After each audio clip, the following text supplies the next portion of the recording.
I have a theory, and something I want to share with all of you. Just who is the better third baseman between Nolan Arenado and Matt Chapman?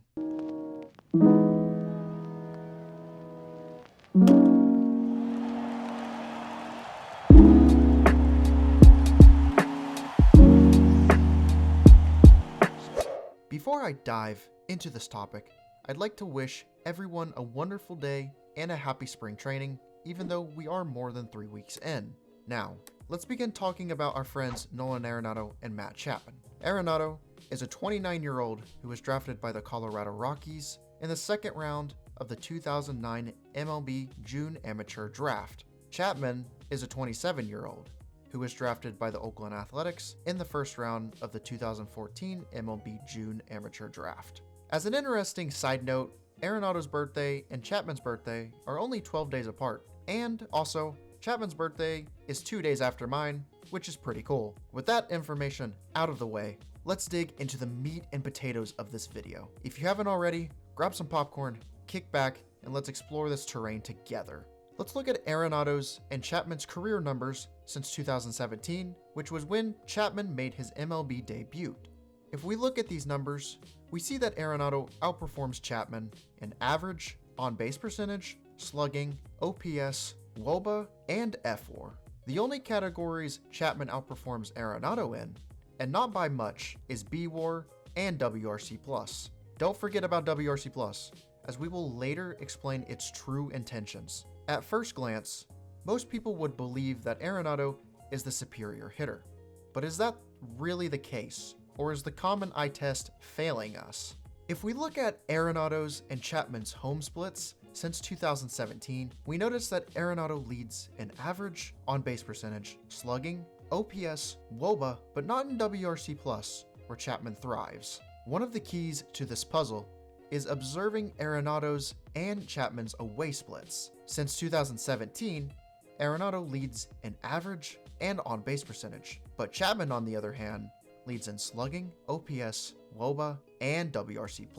Another important element to add in is year-by-year numbers from both Arenado and Chapman. From 2017 to 2020, Arenado has played 518 games with 2,216 plate appearances, a 125 WRC+, and an 18.4 FWAR. Chapman, however, has played 422 games with 1,764 plate appearances, a 127 WRC+, and a 16.8 FWAR. Yes, Arenado clearly contributed to more wins to his team than Chapman, but only contributed 1.6 more wins and 96 more games played with 452 more plate appearances. With this knowledge in mind, would it be reasonable to say that Chapman would have reached the same amount of wins as Arenado if given the same amount of games played and plate appearances? Absolutely, but let's keep the train going. From 2018 to 2020, Chapman played 21 less games with 98 less plate appearances than Arenado, recorded a WRC+ 7 points higher than Arenado, and had 1.4 more wins than Arenado did. From 2019 to 2020, Chapman played 10 less games with 41 less plate appearances than Arenado, recorded a WRC+ 8 points higher than Arenado, and was worth 0.5 more wins than Arenado.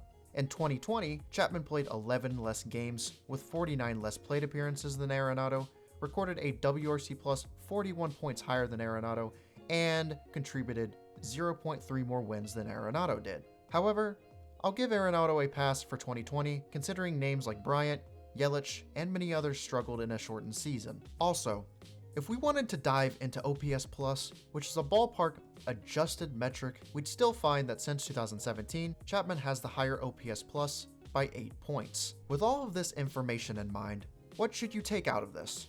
If anything, understand that Chapman is adding more wins to his team in less games played and in less plate appearances. Not only that, Chapman has had the advantage in WRC+ and OPS+ since 2017. Remember when I first mentioned WRC+? For those who don't know, WRC+, or weighted runs created plus, is a rate stat which attempts to credit a hitter for the value of each outcome rather than treating all hits or times on base equally, while also controlling for park effects and the current run environment. WRC Plus is scaled so that league average is 100 each year, and every point above or below 100 is equal to 1 percentage point better or worse than league average. WRC Plus is a much better representation of offensive value compared to other stats such as average, RBIs, OPS, and WOBA. WRC Plus accounts for external factors such as ballparks, league, and years. Now that we know the perks of WRC Plus, what now? Well, we have to take a look at Coors Field. Coors Field is known as the infamous park that inflates players' numbers, which is why away splits are so important to take a look at. Because Coors Field sits at 5,186 feet above sea level, altitude plays a major factor. Coors Field on a typical summer day has an air density index of 41.98, while a park like Petco Park has an air density index of 64.07. If you end up doing the math and convert these numbers correctly into the typical air density units, you will find that, for example, two identically hit baseballs would travel roughly 10 meters further at Coors Field compared to that at Petco Park. Not to mention, air density can also affect pitchers and how much their breaking pitches break. If you look at park numbers from 2016 to 2020, you will notice Coors Field placed first in 2016, 2017, and 2019. Coors Field also placed second in 2018 and 2020. If you were to go beyond 2016, you wouldn't see much of a change in results. When we talk about ballpark factors from 2009 to the present day, Coors Field ranks first every year except for 2011, where Coors ranked second. In short, Coors Field heavily inflates players' raw statistics. This would explain why Arenado's home away splits are drastically different, and would also explain why his WRC Plus numbers are significantly different at home compared to on the road. As for Chapman, he plays at the Oakland Coliseum, which is quite the opposite of a hitters-friendly ballpark. If you take a look at this list of all MLB stadiums, you will notice Coors Field sits at the top in runs, but if you scroll nearly to the bottom, you will notice the Oakland Coliseum is 29th in runs. If you take a look at these visuals, you will notice that Coors Field is above average in every single category mentioned among left-handed hitters and right-handed hitters.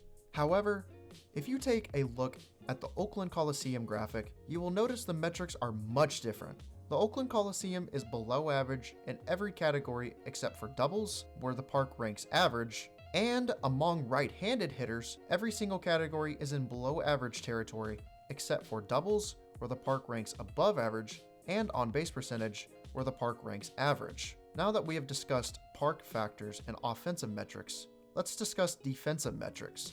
Since 2017, Chapman has played 767.2 less innings than Arenado, saving 3 more runs and having a higher ultimate zone rating by 7.3 points. These numbers clearly state Chapman has been the superior defender in less innings played. Just like what we ran into earlier, Arenado has posted 33 outs above average, which is better than Chapman's 28. But again, if Chapman played the same amount of innings, we could only assume he would have more outs above average than Arenado. Now, if you have no clue what defensive runs saved, ultimate zone rating, and outs above average are, here is an explanation for each metric. DRS, or defensive run saved, is a defensive stat that rates individual players as above or below average on defense. Players are measured in runs above or below average, and is used to better represent a player's defensive value than something like errors and fielding percentage. For example, Chapman has saved 68 runs since 2017,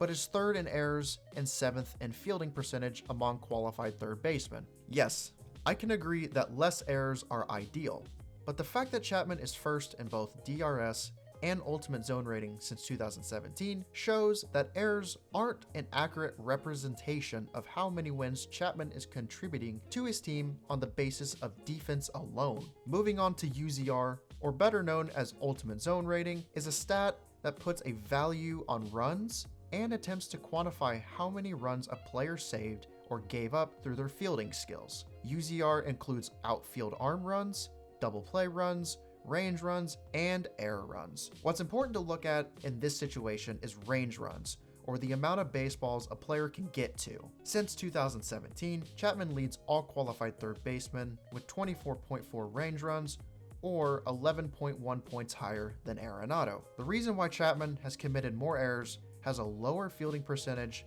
and a higher DRS and UZR and much less innings played is because he's putting himself in more positions to field baseballs than Arenado is. Fielding percentage alone doesn't count on the fact that every fielder is different and possesses less or more opportunities than another fielder. A defender like Eduardo Escobar, who has saved 0 runs and posted a 1.7 UZR since 2017, is not better than Chapman, who is leading all third basemen in DRS and UZR. Chapman should not be punished just because of the amount of opportunities he gives himself, and Escobar should not be rewarded because of his limited range. Now it's time to discuss OAA, or outs above average. Outs above average is a metric that is range based and shows how many outs a player has saved. Outs above average can be determined by how far a fielder has to go to reach a baseball, how much time he has to get there, how far he is from a base runner, and how fast a batter is on force plays. Even shifts can drastically affect the amount of outs a player can contribute. Now we only have one more topic to discuss, and that's projections. According to Fangraphs, here are Arenado's and Chapman's projected numbers in the next 3 seasons. Do you notice a difference at all? Chapman is clearly expected to contribute more wins to his team than Arenado,